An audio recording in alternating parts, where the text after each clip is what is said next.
Hello, here's my voice again. Maybe you've heard me before.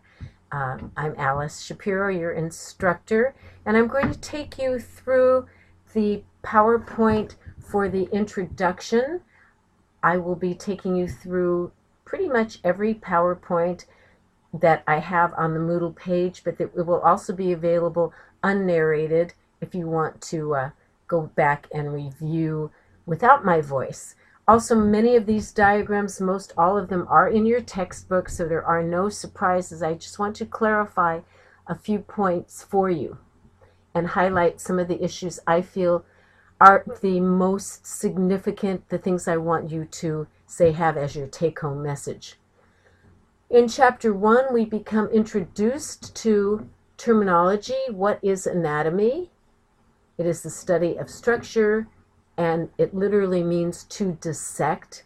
Physiology is the study of function. And in this course, as in life, we will see that anatomy and physiology work together, and we will be studying them together. So as we study the structure, we will also study the function.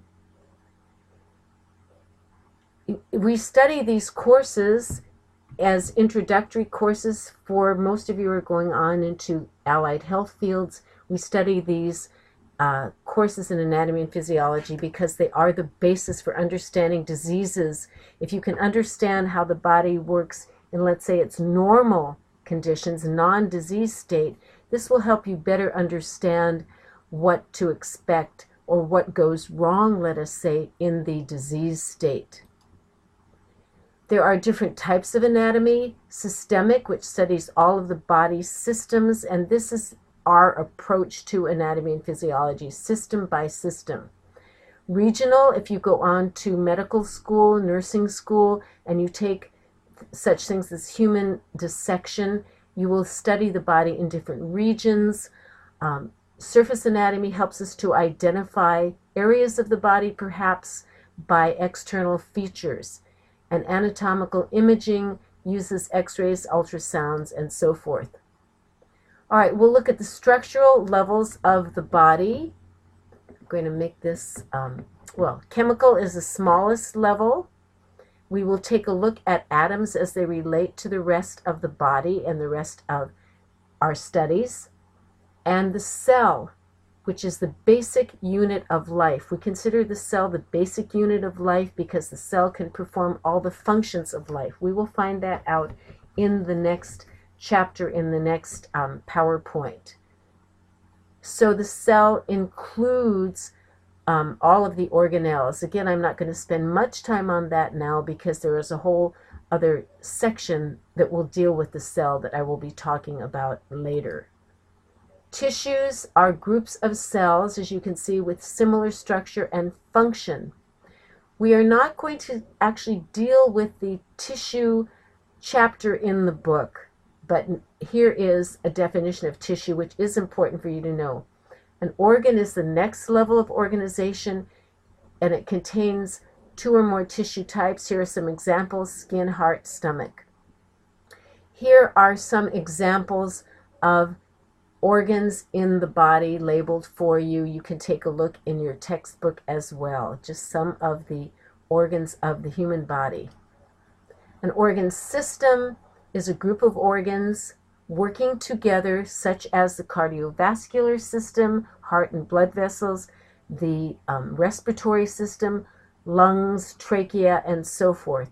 And an organism is you and me, an entire, let's say, animal with all of its organs and organ systems. And that is the highest level of organization that we are going to study in this class.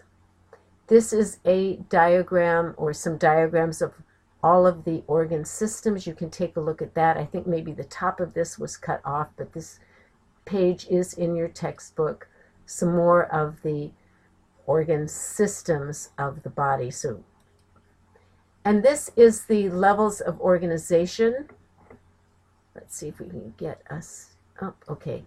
I think the chemical level, unfortunately, well, I can move this a little bit. Here we go. The chemical level, which includes atoms, which are the colored balls, and the cellular level, which includes molecules. Atoms form molecules, and then molecules together form different cells. So here's the cellular level. The tissue level, an example is muscle tissue. The organ level, this is showing you the wall of one organ, the urinary bladder.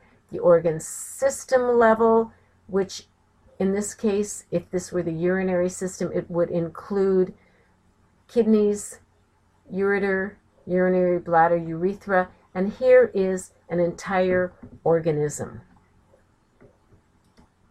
All right, the characteristics of life. And again, the cell is the simplest unit that can contain life, that is considered life. It has organization, it has metabolism, it has responsiveness, growth, development, and reproduction. So in order to be considered a living organism, you or the organism in question must be able to perform these functions and have a certain level of organization. Homeostasis, a very important concept. Homeostasis basically means the ability to keep a constant internal environment so that we can stay disease-free. Conditions do change. For example, our temperature changes and the environmental temperature changes, but there is an ideal normal body homeostasis for every activity of the body, for every measurement of the body. For example, blood pressure, 120 or so over 80 is considered normal, quote unquote, for blood pressure. 98.6 degrees Fahrenheit is considered normal for body temperature. And this is an example of how things will vary, conditions will vary. For example, body temperature will fluctuate during the day depending upon your activities, but there is a set point, and systems in the body will work towards maintaining that set point. And I'm going to move quickly through this just to set you up so you know what to study further as you go through the textbook and perhaps review the PowerPoints again.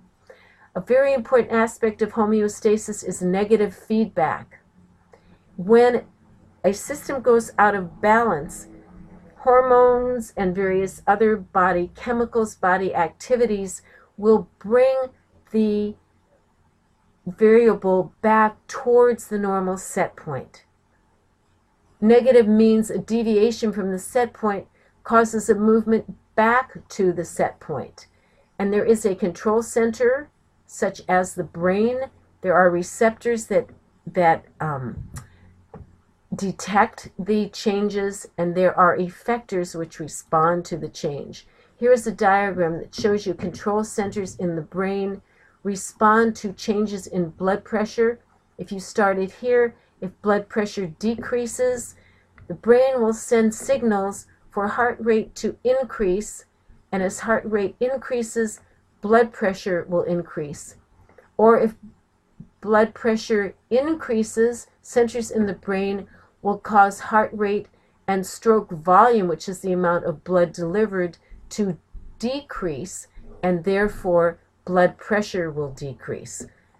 Review some of these as examples of homeostasis. During exercise, our blood pressure will change as well. Take a look at this diagram in your textbook or back in the PowerPoints. Positive feedback is rarely found in healthy people because as the deviation continues, it goes more and more away from the set point. And this is an example of positive feedback. For example, and again, this could result in death. If blood pressure, I'm going to move this a little bit so we can see it better. Okay. As blood pressure decreases below normal, perhaps there is blood loss.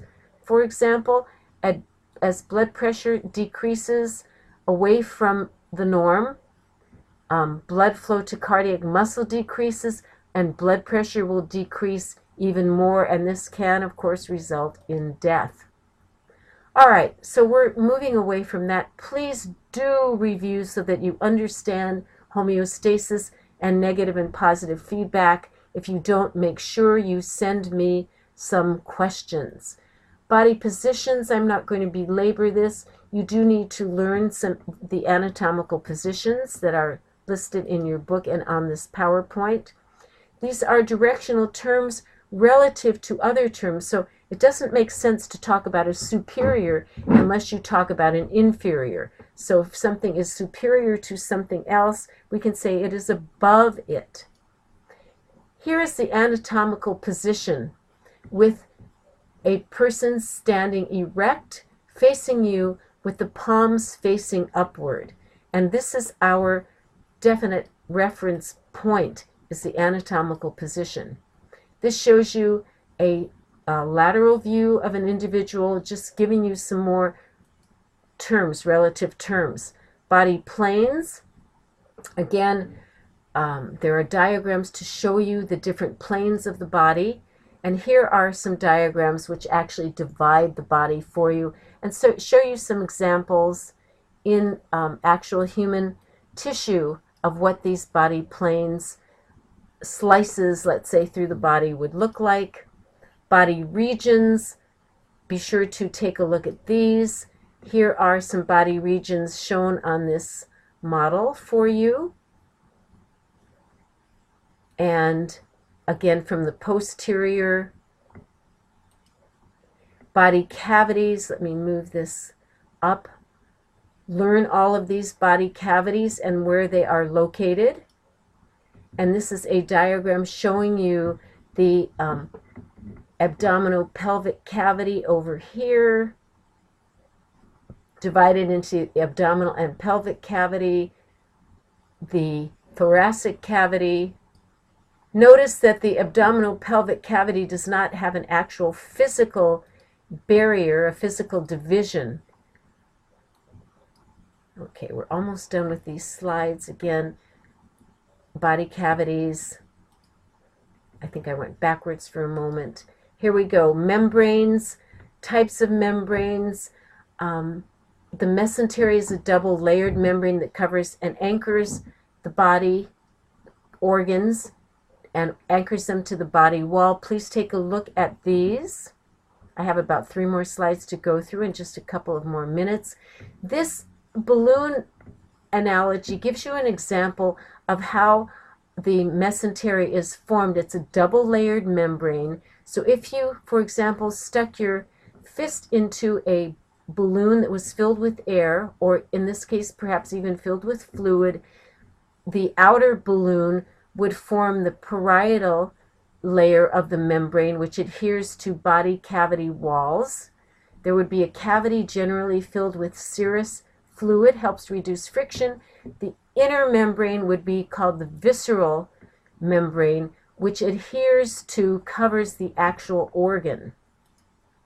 And this shows you the pericardial cavity containing, I want to move this over a little bit, the pericardial cavity containing the heart, and again the example of the visceral pericardium covering, adhering to the heart, kind of outlined in red here, and the parietal pericardium adhering to the walls. And the same thing with the lungs. So these are some examples. This has taken you through some introduction in the first chapter.